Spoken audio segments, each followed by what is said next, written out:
آدم علیہ السلام کی وفات کے بعد ان کے بیٹے شیس علیہ السلام نے ان کی ذمہ داریاں سنبھال لی۔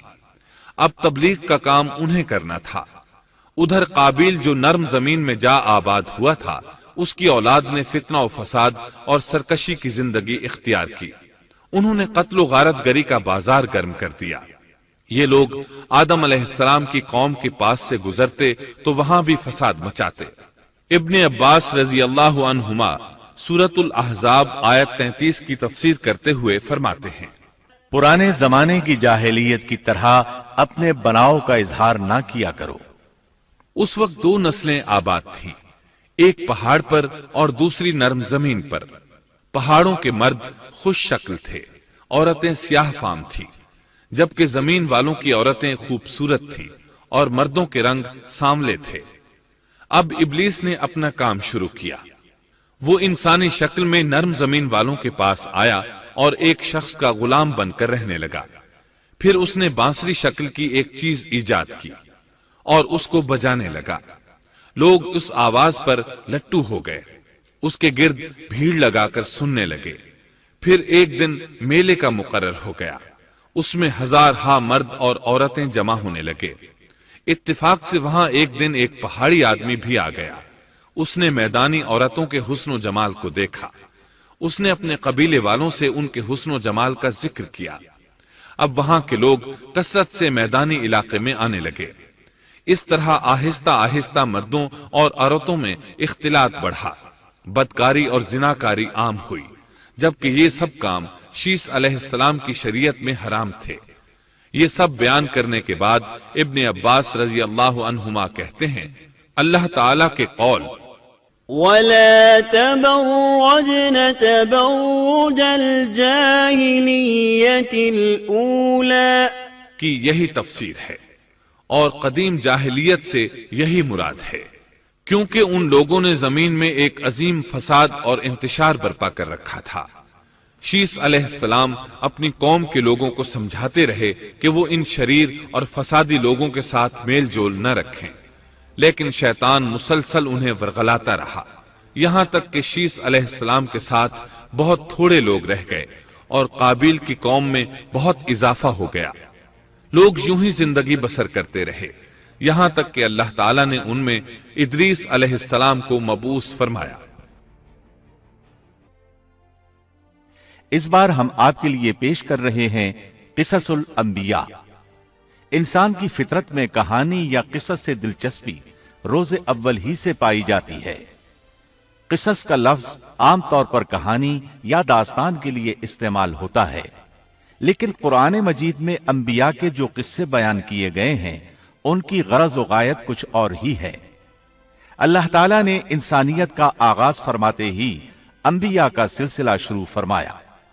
انبیاء اور رسول پے در پے آتے رہے۔ کہا جاتا ہے کہ رسولوں کی تعداد 300 سے زائد ہے اور انبیاء کی تعداد 1,24,000 سے زائد ہے۔ گویا اللہ تعالیٰ نے بنی نوع انسان کو سیدھا راستہ دکھانے کے لیے اتنی بڑی تعداد میں انبیاء اور رسول مبعوث فرمائے۔ قرآن کریم کے بیان کردہ قصص حقیقت پر مبنی ہیں، اس لیے دوسرے تمام قصص اور واقعات سے امتیازی حیثیت رکھتے ہیں۔ ان کا تعلق خیالات اور ذہنوں سے گھڑی ہوئی باتوں سے نہیں، بلکہ وہ زمین پر واقع ہو چکے۔ انسانوں نے اپنی زندگی کے مختلف ادوار میں ان کا مشاہدہ کیا، اور پھر یہ واقعات اس لحاظ سے بھی منفرد ہیں کہ عبرت کا باعث ہیں۔ قرآن کریم کے یہ قصص لطف اندوز ہونے کے لیے ہرگز نہیں سنائے گئے، بلکہ ان سے تو بنی نوع انسان کو سیدھا راستہ دکھانا مقصود ہے۔ یہ مقصد تھا کہ انسانیت عبرت پکڑے، روز جزا کے بارے میں آنکھیں کھول لے، ان واقعات کو سن کر اور پڑھ کر اپنا راستہ منتخب کر لے۔ گزشتہ انبیاء کی امتیں جو بھیانک جرائم کرتی رہی ہیں ان سے اپنا دامن بچا لے۔ اسی لیے انبیاء کے حالات سے واقفیت از حد ضروری ہے۔ جب تک ہم انبیاء کے واقعات سے روشناس نہیں ہو جاتے اس وقت تک قرآن مجید تک مکمل رسائی حاصل نہیں کر سکتے۔ کتنی بار سیدنا آدم علیہ السلام کا قصہ بیان ہوا، کتنی مرتبہ نوح علیہ السلام کا تذکرہ ہوا، اسی طرح موسیٰ علیہ السلام اور بنی اسرائیل کا ذکر آیا، فرعون کا واقعہ بیان ہوا۔ موسیٰ علیہ السلام اور فرعون کا ذکر تو قریب قریب 70 مقامات پر آیا ہے اور مسلسل قصہ بیان ہوتا رہتا ہے۔ کتنی سورتوں کا نام انبیاء کے ناموں سے منسوب ہے، لہذا جو شخص ان قصص سے لا علم ہے وہ قرآن کے ایک بڑے حصے سے محروم ہے۔ ان واقعات سے رہنمائی حاصل کرنے سے ایک مقصد یہ بھی ہے کہ دعوت اللہ کا راستہ معلوم ہو جائے، لوگوں کو اللہ کی طرف بلانے کا ڈھنگ ہمیں آ جائے۔ اللہ کرے ہم بھی ان لوگوں میں شامل ہو جائیں جو اللہ کی طرف دعوت دیتے ہیں، ہم بھی نیکی کا حکم کرنے اور برائی سے روکنے والے بن جائیں۔